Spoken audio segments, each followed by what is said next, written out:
Aqui é a figa cruzada, você bota atrás da porta, pode plantar o mal olhado, o olho grosso e inveja. Só que ela é cruzada, ela tem a mão fechada. A história de uma cidade pode ser contada por mapas, gravuras, desenhos, fotos, livros e documentos históricos. A história está também nas ruas, nas construções, nos monumentos. Mas ela não é feita só de coisas mortas.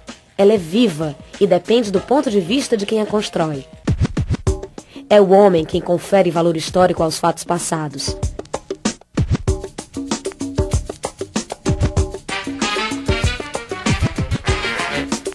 Salvador é uma cidade fundamental para o conhecimento da história brasileira.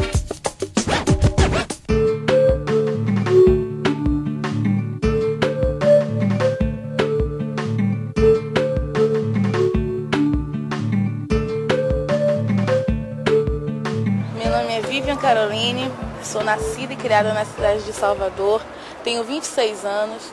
Estudo jornalismo, sou diretora cultural da Didá Escola de Música e também percussionista da Didá Banda Feminina.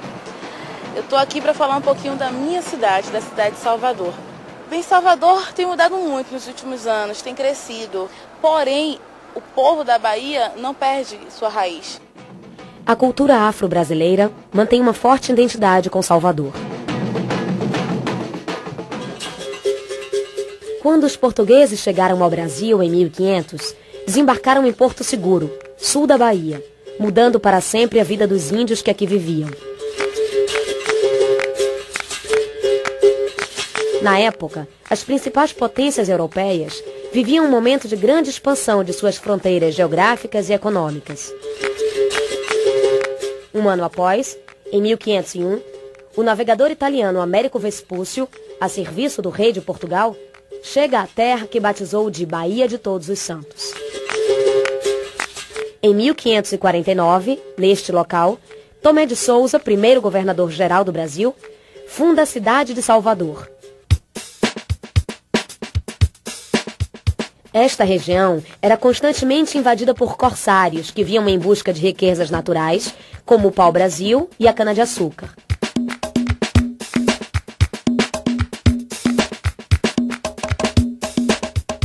O representante da coroa trouxe com ele mais de 1000 pessoas e tinha ordens expressas de Portugal para construir uma cidade-fortaleza. A cidade foi construída como uma povoação grande e forte, como uma imensa fortaleza, naquele conceito de acrópole. Então ela foi construída num promontório a 70 metros do nível do mar. Essa cidade-fortaleza, com seus baluartes, com seu sistema de defesa litorâneo, estava debruçada sobre um porto que era uma praia. E como a cidade também tinha função de comércio, esse porto foi ganhando aterros sucessivos. Toda essa plataforma da Cidade Baixa ela foi conquistada ao mar gradativamente. Em Salvador é uma cidade dividida em duas partes, parte alta e parte baixa. Essa característica da cidade ser dividida em duas, eu acho que surpreendeu muito os primeiros navegantes, né, os primeiros visitantes. E aqui nesse livro Notícias da Bahia, de Pierre Verger, está dizendo: este vasto espaço que eu olho não pode abranger de nenhum ponto. Cortado de pequenos vales e de elevações sem número, não permite construir uma cidade traçada à régua, com ruas retilíneas, rodeando quadras de casas bem quadradas e todas parecidas, como é o costume nas outras cidades da América Espanhola.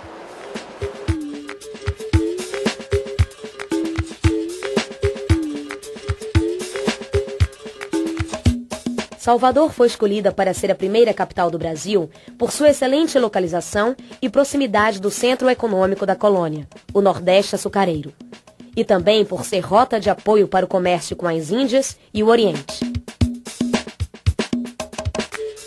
A partir daí, tornou-se o principal porto de carga e descarga de mercadorias da região. Lá embaixo a gente tem Mercado Modelo, a Baía de Todos os Santos, a Capitania dos Portos, a Feira de Água de Meninos. E aí a gente pode tomar o elevador Lacerda, vir parar aqui na parte de cima da cidade se deparar com a Prefeitura Municipal de Salvador, com Pelourinho, Castro Alves, enfim. E aqui em cima a gente tem também uma evolução industrial, né, que está toda aqui na parte alta da cidade. E a isso a gente atribui os shopping centers, grifes, supermercados, enfim, muita coisa moderna. A vida em Salvador se resumia à cidade alta e à praia, como era chamada a região portuária. Só no início do século XIX, o porto se amplia e são feitos vários aterros para a criação de novos bairros na Cidade Baixa. Nesse mesmo período, essas áreas começam a se integrar, com a criação de planos inclinados e, posteriormente, a construção do elevador Lacerda, em 1875.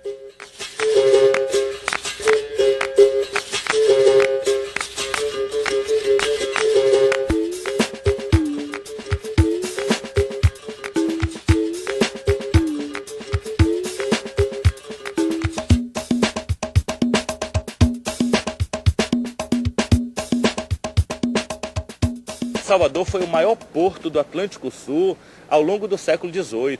E isso é de uma riqueza imensa, né? de uma importância muito grande. Ela se consolidou como a capital da América Portuguesa, na verdade.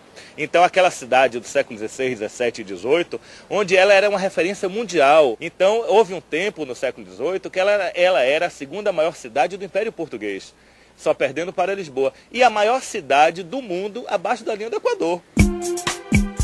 Em 1763, Salvador deixou de ser a capital da América Portuguesa, título que passou ao Rio de Janeiro. Esta mudança ocorreu devido à importância que a extração do ouro passou a ter na economia da colônia, em substituição à produção açucareira.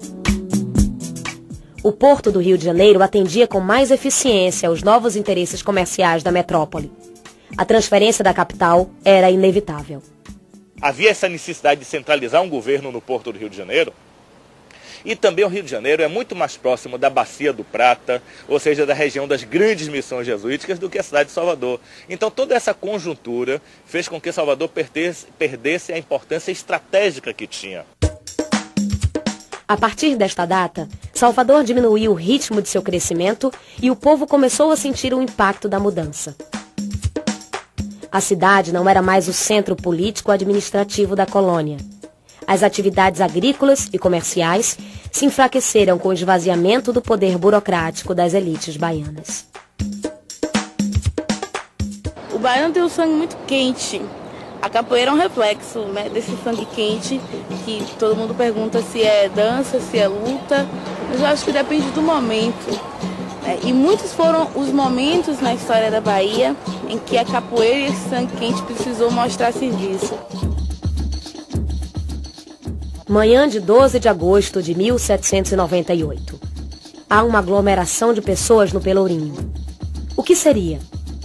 Uma revolução que clamava por liberdade e igualdade entre os homens, fossem eles brancos, pardos ou pretos. Inspirado nos ideais da Revolução Francesa, o movimento entrou para a história com o nome de Revolta dos Alfaiates e teve na composição popular seu principal traço. Na rebelião, soldados, comerciantes e artesãos ampliaram suas bandeiras, incluindo a abolição da escravatura. A violenta repressão deteve o movimento, mas não impediu que fossem lançados os primeiros apelos populares pelo fim da escravidão. Isso foi chamado então de Revolta dos Alfaiates, ou Revolta dos Búzios, ou Conjuração Baiana. Então isso aconteceu em 1798, ou seja, 9 anos após a Revolução Francesa. Então ela pretendia, primeiro, a independência do Brasil, segundo, proclamar uma república, terceiro, libertar os escravos e quarto, direitos iguais a todos os cidadãos. Em 1808, antes de se instalar no Rio de Janeiro, a família real portuguesa passou por Salvador, em fuga das investidas de Napoleão na Europa. Nessa ocasião, o príncipe regente Dom João VI abriu os portos às nações amigas, atendendo aos interesses da Inglaterra. Este fato marcou o fim do pacto colonial. O Brasil se integrava ao mundo. Para cá, então, com a abertura dos portos, vem firmas estrangeiras, comerciantes estrangeiros, especialmente ingleses. E Salvador passa a se modernizar naquele tempo. Ela passa de 45 mil habitantes para 180 mil habitantes. E também o processo abolicionista se dá ao longo de todo o século XIX. As nossas fotografias são uma forma de imagem. Os tempos de criança. Nesse prédio onde hoje funciona o Mercado Modelo, foi um porto de tráfico de escravos.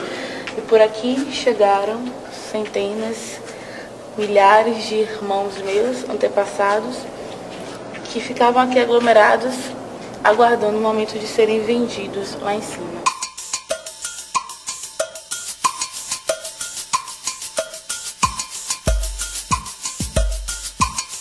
Desde os primeiros tempos da colonização, inicia-se o tráfico de escravos para a América.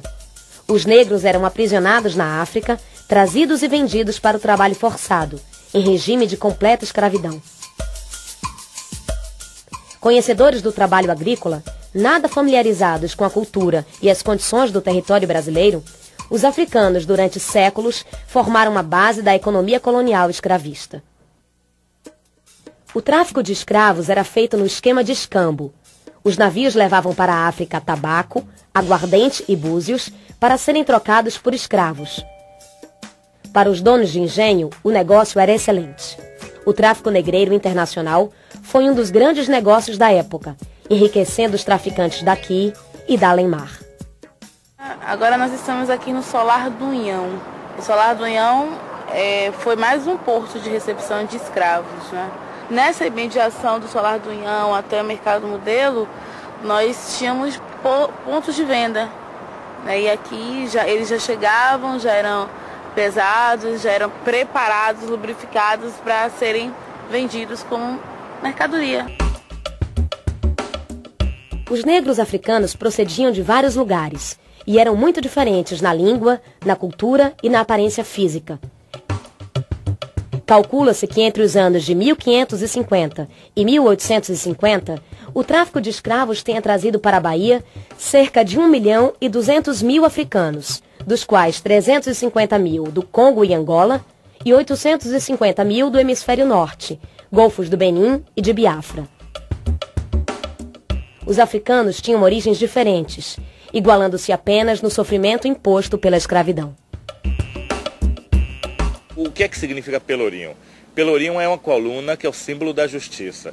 Qualquer cidade, qualquer vila, quando ela era instalada, qualquer uma, em Portugal ou qualquer lugar do Brasil, tinha o seu pelourinho. Pelourinho é originalmente o local onde os escravos apanhavam, onde eles ficavam amarrados, né, para sofrer os castigos. E aqui em Salvador existiam vários pelourinhos, né? Na Castro Alves tinha pelourinho, lá embaixo onde nós estávamos no Mercado Modelo tinha pelourinho. E quando eles colocaram pelourinho aqui, nesse Largo do Pelourinho, aconteciam os castigos eventuais, né? Tudo em praça pública, né? Para quem quisesse ver. Na sequência de uma série de revoltas políticas ocorridas no período da Regência, o Pelourinho, em 1835, foi palco de um importante acontecimento da história de Salvador: a Revolta dos Malês. Os malês eram um grupo de escravos de origem islâmica.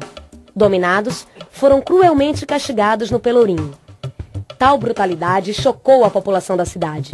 E neste mesmo ano, o Pelourinho deixou de ser local de suplício de escravos. A Revolta dos Malês também foi outra revolta sufocada. Ela aconteceu num sítio, o foco dela foi na Baixa dos Sapateiros, ali na Praça dos Veteranos, e essa revolta dos malês foi de 1835. Então, na verdade, os malês é de uma região da África de religião muçulmana. O que os malês pretendiam era criar uma república muçulmana na Bahia. Eles não queriam somente combater os portugueses, mas também combateriam todos os africanos que não fossem muçulmanos. Então, na verdade, é uma revolta pautada, claro, em aspectos políticos, mas fundamentalmente religioso. Existia um grande número de escravos muçulmanos que sabiam falar árabe e que sabiam escrever em árabe. E vinham doceiros, pessoas que vinham comercializar aqui em Salvador e que no meio dos doces ou do acarajé, enfim, escondiam bilhetes e na compra do alimento, a pessoa já recebia uma mensagem. Então, muitos foram enforcados, muitos foram mandados de volta para a África, mas não foi derrota. Né? Foram vitórias, porque foi avanço, foi através dessas revoltas que nós conseguimos não só a libertação dos escravos, mas também a independência do Brasil. O conjunto arquitetônico colonial que abrigava a elite da cidade de Salvador começou a se tornar um espaço símbolo da luta pela abolição da escravatura. Com o fim da escravidão, muitos senhores doaram casas para seus escravos, que passaram a morar e viver de pequenos negócios, onde antes eram submetidos à humilhação.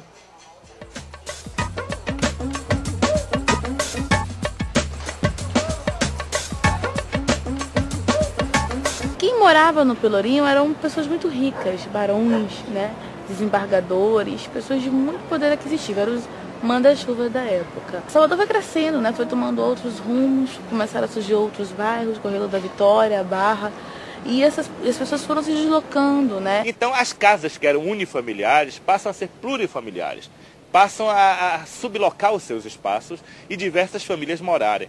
E de classe alta, passa para média alta, média média, média baixa, até chegar, eu diria assim, um estágio de degradação social, onde se tornou ali praticamente um gueto de prostituição, de pobreza e tudo mais. Hoje, o Pelourinho, meu coração, de um conjunto arquitetônico reconhecido pela Unesco como Patrimônio Histórico e Cultural da Humanidade. Na área, existem quase 2.000 construções dos séculos XVII, XVIII e XIX. A partir da década de 80, foram criadas entidades como, por exemplo, o Olodum, que se instalou no Pelourinho, o Projeto Axé, que consolidaram uma imagem de agremiações afrodescendentes extremamente fortes, extremamente características. Somos a pátria amada! Didá, o poder de criar, Didá! O objetivo da Didá é melhorar a qualidade de vida de mulheres e crianças através da música. São meninas humildes, crianças humildes, que vêm de famílias com problemas. É através da música que eles vão se conhecendo, né? Eles vão conhecendo a história dos seus antepassados, vão se aproximando de sua cultura e vão se entendendo como pessoas importantes dentro da sociedade e procurando identificar qual o seu papel dentro da sociedade. O processo de restauração do casario revitalizou todo o centro histórico, onde se concentram valores e histórias da saga do negro africano no Brasil.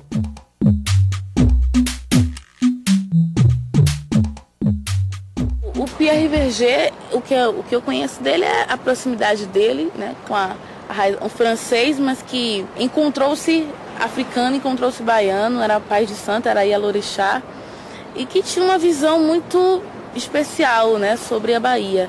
Ele conseguia identificar valores em cenas comuns, né, do cotidiano baiano e conseguia ver um valor muito profundo no candomblé.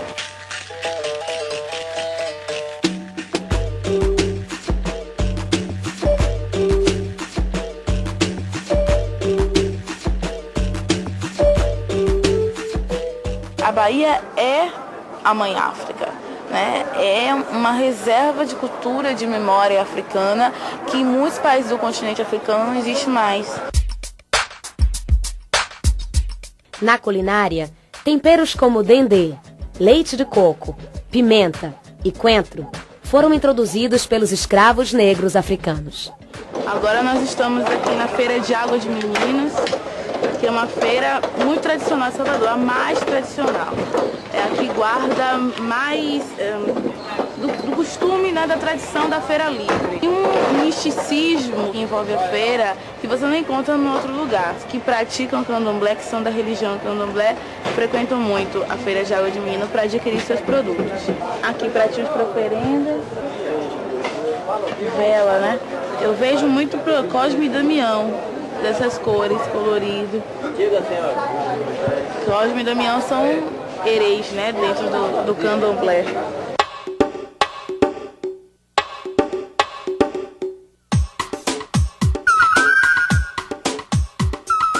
E aqui é o feijão da acarajé, que já vem todo Quebradinho para facilitar o trabalho da baiana.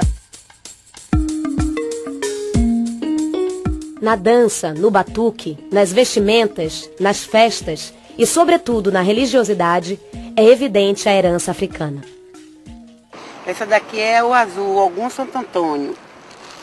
Essa daqui é a vermelhinha, Inhaçã Santa Bárbara. Essa daqui é a verdinha, é o Oxóssi, São Jorge. Esse sincretismo se dá devido a quando os escravos vieram para o Brasil, eles não podiam adorar seus deuses, né? Eles tinham que esconder, né, o que eles acreditavam, porque para os brancos aquilo era coisa do demônio, e coisa que até hoje existe esse preconceito, né? Então, o que é que eles faziam? Eles escolheram santos católicos que tivessem as mesmas características ou características semelhantes que seus orixás. Então, eles estavam fazendo oferenda para Inhaçã, mas se chegasse, o branco deveria ver em cima a imagem de Santa Bárbara. Na ocupação da cidade, por exemplo, se você tem as cumeadas ocupadas pelas igrejas, que são os pontos mais altos da cidade, você tem as baixadas, você tem a periferia da cidade ocupada pelos terreiros de candomblé. E que é uma ocupação extremamente diferenciada, o tratamento, a relação do homem com a paisagem, o tipo de ocupação do território, com os elementos naturais. Então um lago é sagrado, um rio é sagrado, uma nascente é sagrada, uma árvore é sagrada.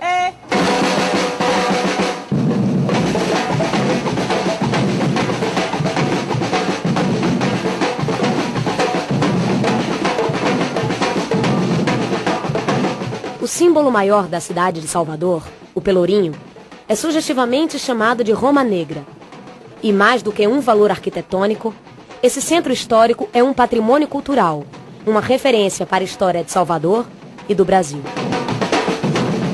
Eu acho que quando o mundo percebe o valor da Bahia, o baiano se envaidece. Então existe um orgulho, sim, né, de ser do baiano. Então ele se envaidecendo, ele crê que aquilo que ele tem feito é o correto. Então ele continua fazendo e quer fazer aquilo melhor.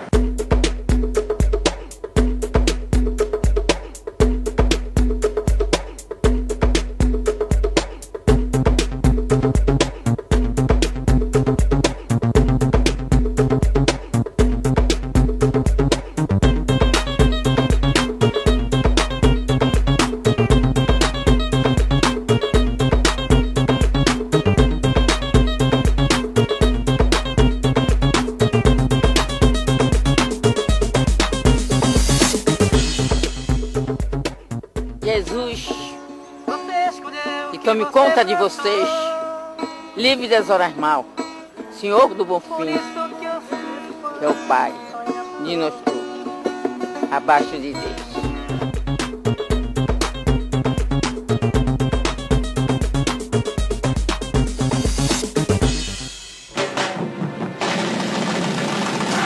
Brasil, um país de todos.